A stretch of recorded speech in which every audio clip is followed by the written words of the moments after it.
व्रत शोध साधना और तपस्या का सकारात्मक फल लगातार समाज को मिल रहा है। समाज की चादर से आपराधिकता के धब्बों को मिटाने के लिए जो धोबिया पछाड़ का दाव चला रही है सैकड़ों टीम, उसके धमाकों की धमक गूंज के रूप में लगातार गूंज रही समाज में।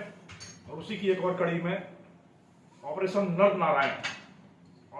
नारायण चलाकर 50,000 के इनामी कुख्यात वांछित अपराधी बद्रीराम पुत्र गंगाराम को कल ओसिया इलाके से गिरफ्तार कर सकने में पुलिस को सफलता मिली है। सुरा, सुंदरी, शादी, संपत्ति, सत्ता, संघर्ष और सनक, इन 7 रंगों के सरगम का सरताज रहा है बद्रीराम।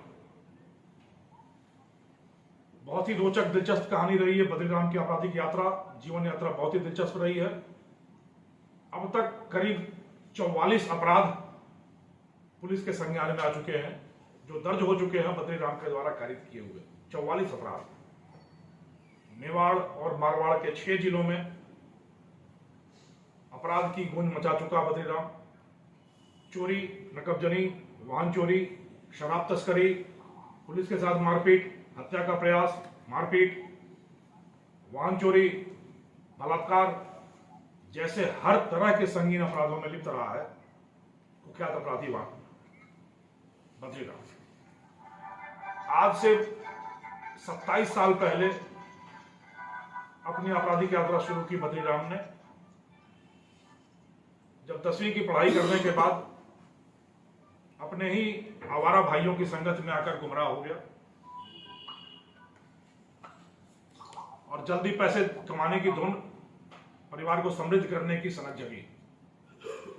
एक चचेरे बड़े भाई की शादी के लिए पहला अपराध किया, गांव के ही कोऑपरेटिव सोसाइटी में चोरी की।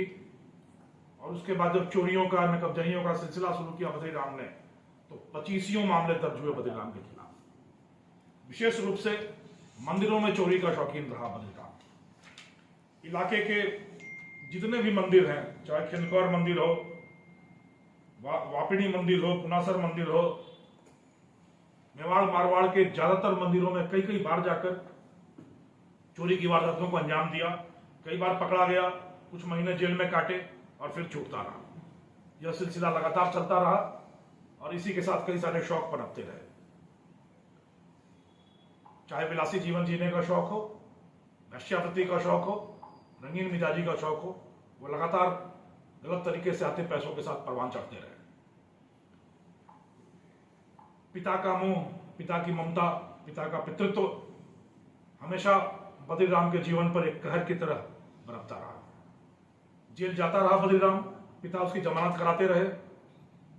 हर बार वादा करता बद्रीराम कि अब अपराध की दुनिया से मैं अपने पैर पीछे खींच लूंगा, और फिर उसकी रंगीन मिजाजी, आशिक मिजाजी उसको फिर से अपराध के दलदल में धकेलती रही। जब चोरी के छोटे मोटे पैसों से शौक नहीं पूरे होते रहे तो शराब तस्करी की दुनिया में कूद पड़ा बद्रीराम। हरियाणा से गुजरात तक शराब की तस्करी के धंधे में एक सूत्रधार बना और लंबे समय तक यह तस्करी का धंधा उसने चलाया। इसमें भी पकड़ा गया, जेल गया और जेल जाकर मन इतना बढ़ा कि जेल की दीवारें तोड़कर भी जेल से फरार हुआ।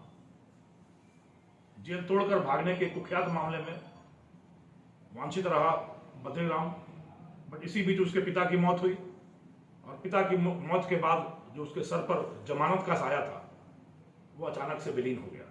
भाइयों ने मुंह मोड़ा तो ससुराल का पक्ष थामा बद्रीराम ने और खनन के धंधे में, ससुराल पक्ष की मदद से खनन के धंधे में लग गया। खनन के धंधे के साथ ही लगातार खूब पैसे आने लगे। जब पैसे आए तो सत्ता सुख का मोह जागा, सत्ता लिप्सा जागी और गांव के सरपंची के चुनाव में इसने अपनी मां को खड़ा किया। ज्यादा सफलता तो हाथ नहीं लगी, पर सत्ता का मोह बढ़ता गया और उसी चक्कर में शुरू हुआ सत्ता संघर्ष का सिलसिला। दुश्मनियां बढ़ती गई और उन दुश्मनियों से ज्यादा आगे बढ़ती रही आशिक मिजाजी, रंगीन मिजाजी।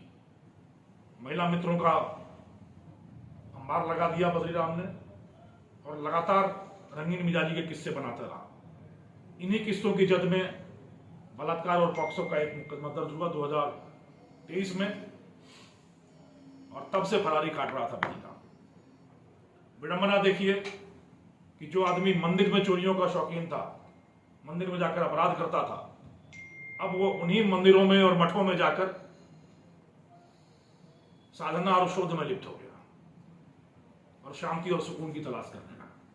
फरारी के टाइम में करीब 8 महीने बद्रीराम ने बागेश्वर धाम में काटे, पर्ची निकलने का इंतजार करता रहा, शांति की तलाश करता रहा। वृंदावन की मंदिरों में खूब खाक छानी और अभी पिछले 1 महीने तक कुंभ में धुनी रमाकर बैठा रहा बद्रीराम। पर इस समय सारी साधना और तपस्या पर हमेशा बद्रीराम की विषय वासना भारी पड़ती रही और हर 1-2 महीने में वो अपने महिला मित्रों के चक्कर में जोधपुर के इलाके में आता रहा। साइक्लोनर टीम महिला मित्रों के ऊपर निगाह रखकर लगातार कोशिश करती रही। करीब 2 दिन पहले फिर एक महिला मित्र से मिलने उटाम्बर इलाके में आया। जब भी महिला मित्र से मिलने आता था तो इसकी सनक यह होती थी कि खूब बढ़िया कपड़े, जूते, चश्मा और धुली धुलाई लग्जरी गाड़ी लेकर ही जाता था। तो जब उटाम्बर की महिला मित्र से मिलने गया तो उस समय इसने ओसिया इलाके के एक वर्कशॉप में अपनी गाड़ी अच्छे से धुलवाई और गया। वह महिला मित्र बीमार मिली तो दूसरी महिला मित्र के चक्कर में घूमने लगा। साइक्लोनर टीम को यह आइडिया लग गया कि गांव की टूटी फूटी सड़कों पर घूमते हुए गाड़ी धूल धूसरित हो रही है, तो अगली महिला मित्र से मिलने जाने के पहले ये जरूर फिर गाड़ी धुलवाने आएगा। और वहां हमने अपना जाल बुना और शिकार अपने आप जाल में आकर आप देखेंगे वीडियो में कि बद्रीराम फिर अपनी गाड़ी की धुलाई के लिए उसी वर्कशॉप में आया